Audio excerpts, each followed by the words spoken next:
नमस्कार मेरे प्यारे देशवासियों और हमारे सम्माननीय पेंशनर्स, आप सभी का हमारे इस खास न्यूज सेगमेंट में हार्दिक स्वागत और अभिनंदन है। आज का दिन देश के करोड़ों कर्मचारियों और अपनी सेवाएं दे चुके वरिष्ठ नागरिकों के लिए किसी त्योहार से कम नहीं है।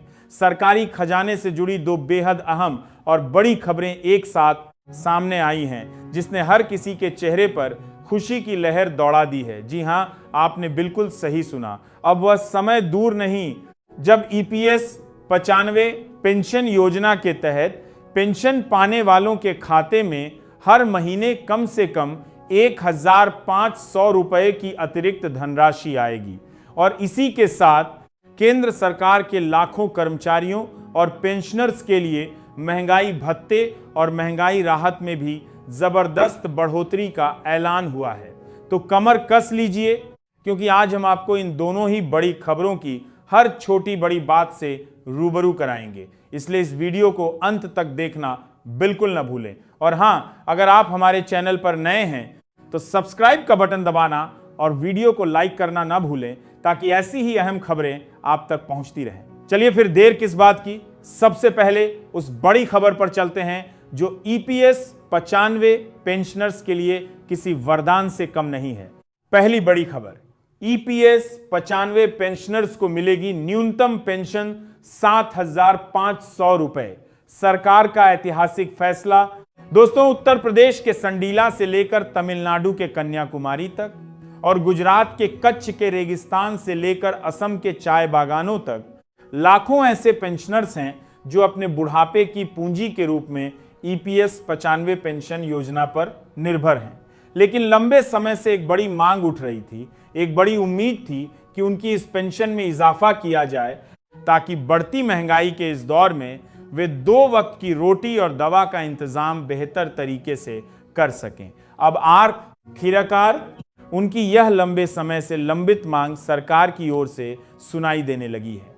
खबरों के मुताबिक और सूत्रों की माने तो केंद्र सरकार अब ईपीएस 95 योजना के अंतर्गत आने वाले पेंशन धारकों की न्यूनतम पेंशन राशि को बढ़ाकर 7,000 रुपये प्रतिमाह करने पर पूरी तरह से गंभीरता से विचार कर रही है।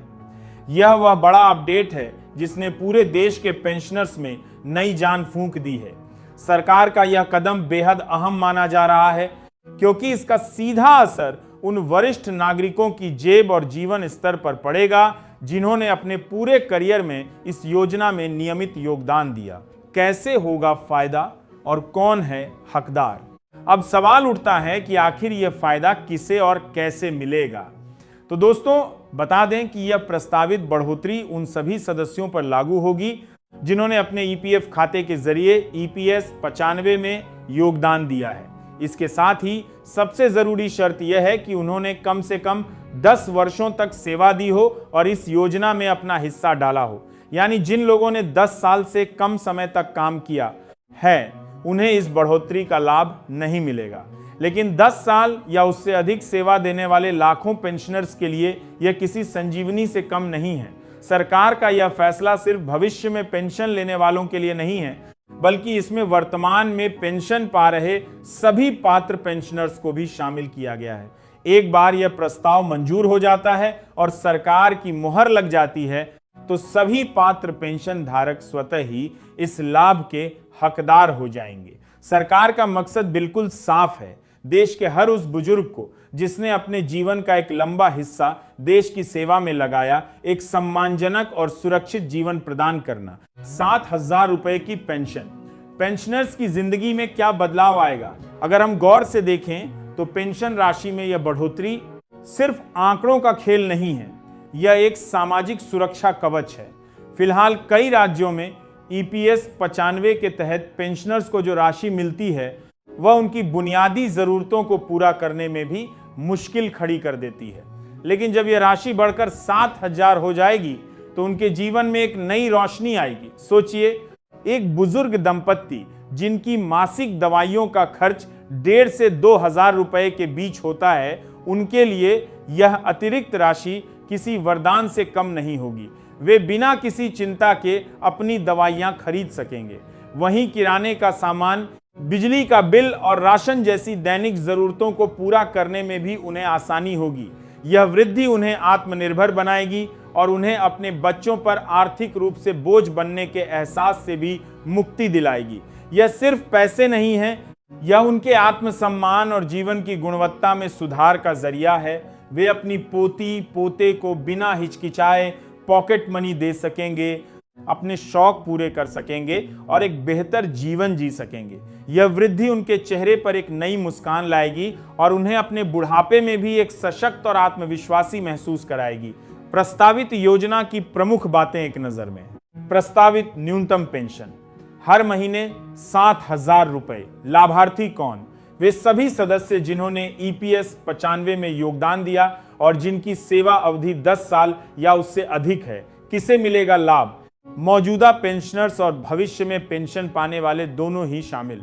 पेंशन राशि का आधार, यह राशि कर्मचारी और नियोक्ता द्वारा किए गए योगदान के आधार पर तय होगी, लेकिन न्यूनतम सीमा 7,000 रुपए होगी। भुगतान का तरीका, यह पूरी प्रक्रिया पूरी तरह से पारदर्शी और डिजिटल होगी। हर महीने तय तारीख पर बढ़ी हुई पेंशन सीधे आपके बैंक खाते में ट्रांसफर कर दी जाएगी। इस फैसले का व्यापक असर, यह फैसला सिर्फ एक वित्तीय मदद नहीं है, बल्कि यह पेंशन प्रणाली में लोगों के विश्वास को और मजबूत करेगा। जब लोग देखेंगे कि उनके बुढ़ापे की कमाई सुरक्षित है और सरकार उसे बढ़ाने के लिए लगातार प्रयासरत है, तो इससे बेहतर और क्या हो सकता है। इस कदम से सेवानिवृत्त लोगों की दीर्घकालिक वित्तीय योजना में आत्मविश्वास पैदा होगा। आप सभी पेंशन धारकों से निवेदन है कि इस बदलाव की किसी भी आधिकारिक घोषणा के लिए ईपीएफओ की वेबसाइट और अपने बैंक स्टेटमेंट पर नियमित रूप से नजर बनाए रखें। ईपीएफओ का पोर्टल और मोबाइल ऐप इस तरह के सभी अपडेट्स के लिए सबसे भरोसेमंद स्रोत है। साथ ही सुनिश्चित करें कि आपका आधार कार्ड, बैंक खाता और मोबाइल नंबर आपके ईपीएफ रिकॉर्ड से लिंक हो, ताकि कोई भी भुगतान बिना किसी रुकावट के हो सके। जल्द ही जब यह योजना लागू होगी तो यह देश के करोड़ों बुजुर्गों के जीवन में एक नई सुबह लेकर आएगी। दूसरी बड़ी खबर, केंद्रीय कर्मचारियों और पेंशनर्स के लिए महंगाई भत्ते में 4% का उछाल। जानिए पूरा गणित। खैर, अब बारी आती है दूसरी उस धमाकेदार खबर की जिसने देश के करीब 1,25,00,000 कर्मचारियों और पेंशनर्स की खुशी का पारा चढ़ा दिया है। दोस्तों, यह खबर बेहद अहम है क्योंकि यह सीधे तौर पर हर महीने की तनख्वाह और पेंशन से जुड़ी है। जी हां, केंद्र सरकार ने एक बार फिर अपने कर्मचारियों और पूर्व कर्मचारियों की झोली भरने का फैसला किया है। बढ़ती महंगाई ने आम आदमी की कमर तोड़कर रख दी है। हर रोज दूध, सब्जी, दाल से लेकर पेट्रोल, डीजल तक सबकी कीमतें आसमान छू रही हैं। ऐसे में सरकारी कर्मचारियों और पेंशनर्स के लिए यह राहत की खबर किसी मसीहा से कम नहीं है। प्रधानमंत्री जी की अध्यक्षता में हुई कैबिनेट की अहम बैठक में महंगाई भत्ता और महंगाई राहत में 4% की बढ़ोतरी पर अंतिम मुहर लगा दी गई है। हालांकि कुछ खत्तार में बड़ों में 3% की बात कही जा रही थी, लेकिन अब साफ है कि यह बढ़ोतरी 4% की दर से होगी, जो एक बड़ी राहत है। कब से लागू होगा और कितना मिलेगा फायदा? अब सबसे अहम सवाल यह है कि आखिर यह बढ़ा हुआ भत्ता कब से लागू होगा और इसका फायदा आपके खाते में कितने रुपए के रूप में दिखेगा। दोस्तों, यह बढ़ोतरी एक निश्चित तारीख से पूर्व प्रभाव से लागू हो सकती है। फिलहाल सरकार इस पर विचार कर रही है, लेकिन आमतौर पर डीए में बढ़ोतरी जनवरी और जुलाई से लागू मानी जाती है। महंगाई भत्ते की गणना आपके मूल वेतन के प्रतिशत के रूप में होती है। मान लीजिए कि किसी कर्मचारी का मूल वेतन 20,000 रुपए है। 4% की बढ़ोतरी का सीधा मतलब है कि उसकी सैलरी में हर महीने 800 रुपए का इजाफा होगा। वहीं अगर किसी का मूल वेतन 50,000 रुपए है तो उसे हर महीने 2,000 रुपए अतिरिक्त मिलेंगे। यह सीधा पैसा उनकी जेब में जाएगा और महंगाई से निपटने में उनकी मदद करेगा। पेंशनर्स के लिए भी यही फॉर्मूला लागू होगा। उनकी मूल पेंशन में 4% की बढ़ोतरी होगी और यह अतिरिक्त राशि उन्हें हर महीने महंगाई राहत के रूप में मिलेगी। यह बढ़ोतरी उनके जीवन स्तर को बेहतर बनाने में मददगार साबित होगी। कुल कितना हो गया महंगाई भत्ता? दोस्तों, अगर हम बात करें कि अब कुल महंगाई भत्ता कितना हो गया है, तो फिलहाल केंद्रीय कर्मचारियों को जो डीए मिल रहा था उसमें ये 4% की बढ़ोतरी जुड़ जाएगी। मान लीजिए कि पहले डीए की दर 42% थी, तो अब यह बढ़कर 46% हो जाएगी। लेकिन यह आंकड़ा अंतिम नहीं है, क्योंकि सरकार ने अभी आधिकारिक तौर पर इसकी घोषणा नहीं की है। जैसे ही आधिकारिक आदेश जारी होगा हम आपको तुरंत अपडेट देंगे। लेकिन इतना तय है कि यह बढ़ोतरी कर्मचारियों और पेंशनर्स के लिए बेहद फायदेमंद होगी। इससे न सिर्फ उनकी मासिक आय बढ़ेगी, बल्कि उनकी बचत करने की क्षमता भी मजबूत होगी। यह पैसा वे अपने बच्चों की पढ़ाई, अपने स्वास्थ्य या किसी अन्य जरूरत पर खर्च कर सकेंगे। महंगाई भत्ते में बढ़ोतरी का असर। महंगाई भत्ते में यह बढ़ोतरी सिर्फ एक संख्या नहीं है, बल्कि यह लाखों परिवारों की जिंदगी में सकारात्मक बदलाव लाएगी। इससे बाजार में मांग बढ़ेगी, क्योंकि लोगों के पास खर्च करने के लिए ज्यादा पैसे होंगे। इससे अर्थव्यवस्था को भी गति मिलेगी। छोटे दुकानदारों से लेकर बड़े व्यापारियों तक सभी को इसका फायदा होगा। यह एक ऐसा कदम है जो न सिर्फ कर्मचारियों को राहत देता है, बल्कि पूरे देश की अर्थव्यवस्था को मजबूत करता है। सरकार का यह फैसला दिखाता है कि वह अपने कर्मचारियों और पेंशनर्स के कल्याण के लिए पूरी तरह से प्रतिबद्ध है। यह उनके प्रति सरकार की संवेदनशीलता को दर्शाता है। क्या है ईपीएस 95 योजना? दोस्तों, आप में से कुछ लोगों के मन में सवाल हो सकता है कि आखिर ये ईपीएस 95 योजना क्या है। तो चलिए इसे भी आपको सरल भाषा में समझाते हैं। ईपीएस का मतलब है कर्मचारी पेंशन योजना। यह योजना साल 1995 में शुरू की गई थी। इसके तहत असंगठित क्षेत्र के उन कर्मचारियों को पेंशन दी जाती है जो ईपीएफओ से जुड़े होते हैं। इस योजना में कर्मचारी और नियोक्ता दोनों का योगदान होता है। कर्मचारी के वेतन से 12% हिस्सा ईपीएफ में जाता है, वहीं नियोक्ता के 12% हिस्से में से 8.33% हिस्सा ईपीएस में जाता है। लेकिन यह योगदान सिर्फ 15,000 रुपए की मूल वेतन सीमा पर ही होता है।